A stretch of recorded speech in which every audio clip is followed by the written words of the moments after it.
Hello, people of the internet. I'm the Plan, and welcome back to the Madden Legends tournament. We are in week 2 in the AFC, and so I'm finally doing a video before the championship games. I might do one tomorrow, but I want to discuss those two games right now.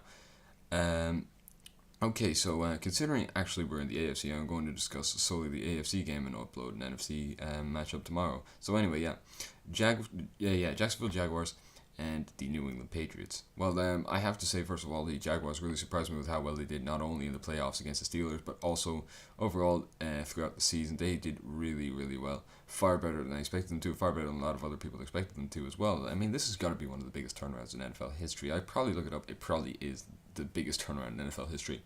Should they go on to win the Super Bowl, it will go down that way, regardless of numbers.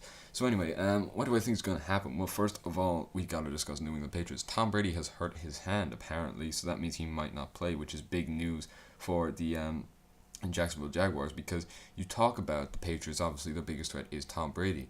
If you take that out of the game, the Jacksonville Jaguars defense is going to really have a field day.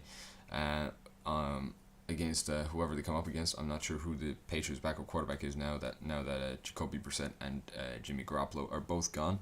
So I'm not entirely sure what's going to happen there, but it looks like Tom Brady might not play. I doubt he will easily let him. He will easily sit in the sidelines and just do nothing. So I'm going to assume he is going to play for the sake of this prediction. Jaguars defense is obviously the biggest strength. And really, what it comes down to is whether or not Blake Bortles can do well enough. It comes down to offenses, really. Can Blake Bortles really string enough stuff together?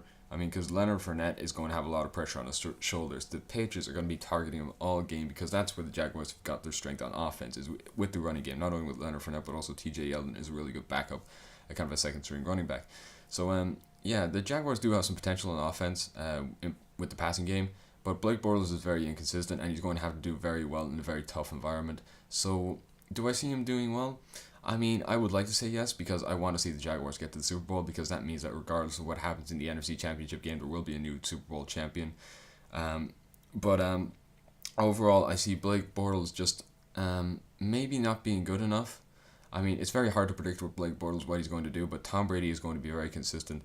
And if the Jaguars want to beat the Patriots, which I hope they do, they're going to have to try pretty damn hard.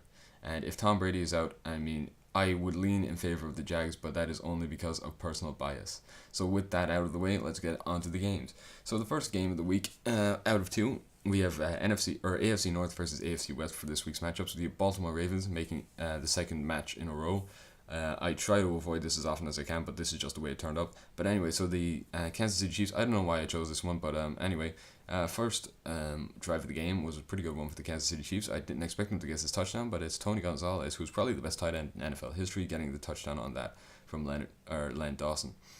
I don't know who this was, actually. I don't know his name, but it's the Ravens tight end that isn't Todd Heap. So yeah, it's 7-7. And this game started off pretty close. It's better than the other game I have to show this week. I mean, this week was just kind of disappointing as a whole because everything fell flat in his face.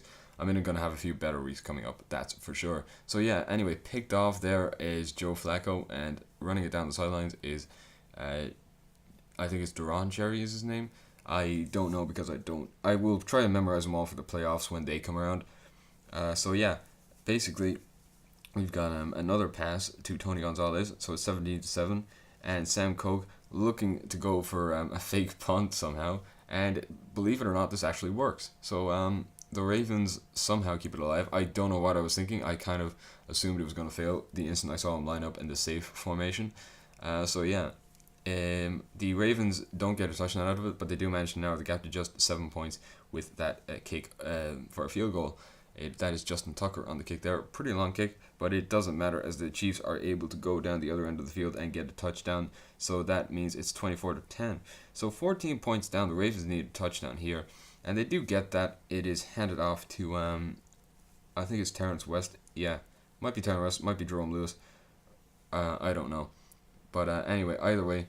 So Joe Flacco here, he's kind of under pressure on this drive, but the Ravens are coming back into this game. So if they can kick over the field goal, it's a 4-point game. But disaster strikes as the Chiefs block the field goal. Not only that, kick it ahead, and it is a foot race to the end zone. I think that is Eric Berry on the block and recovery. So pretty good stuff by the free safety for the Kansas City Chiefs.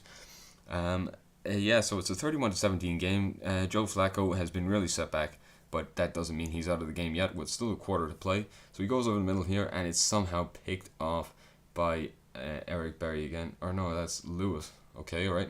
So Lewis obviously got the block as well. My apologies there.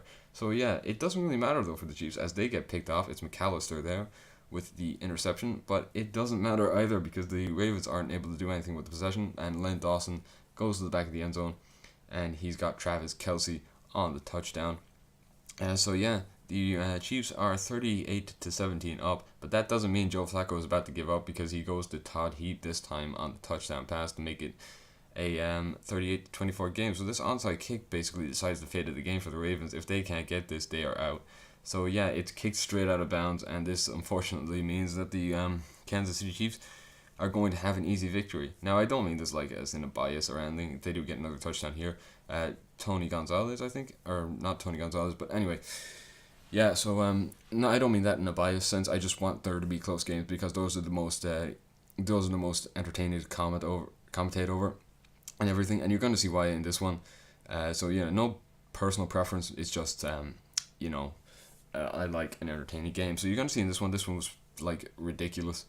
I mean, yeah, if you wanted to show how one-sided things were here today, I mean, it's just ridiculous.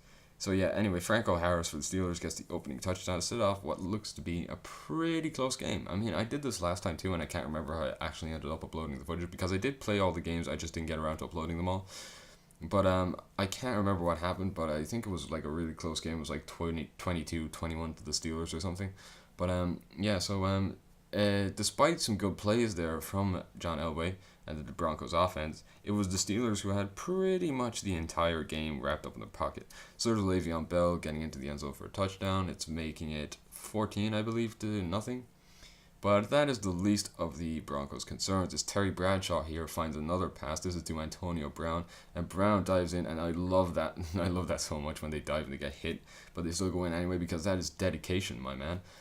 So yeah, 24-0 up at the half with that field goal there. So yeah, the Broncos really not doing too well, and it's about to get worse for John Elway as he thinks he's gonna find a pass. He steps up and he gets hit for the safety. So yeah, 26-0.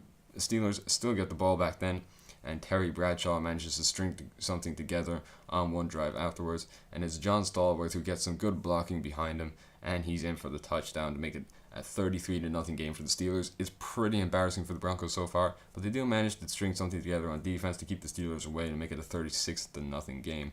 That's still not pretty flattering though. However, this punt here pretty much saves the game for the Broncos as far as a shutout is concerned. So yeah, I think that is Shannon Sharp. It might not be. No, it's not Shannon Sharp. I thought that was 84 there. But yeah, John Elway finally does get his breakthrough. He gets into the end zone with this touchdown pass here. But yeah, 2-point conversion doesn't work. 36-6 Steelers. Thank you for watching this video. I've been on the plan. And if you like this video, please like, comment, and subscribe for more videos like this. And stay for the rant. Hey, you buddy, yeah, you watching this video. You better like this video right now. Otherwise, I'm going to come to your house and I'm going to punch you in the balls with a brick. And that is not a pleasant experience. So please like this video because it means I get to eat tonight, and it also means I get to keep making these videos. So thanks very much.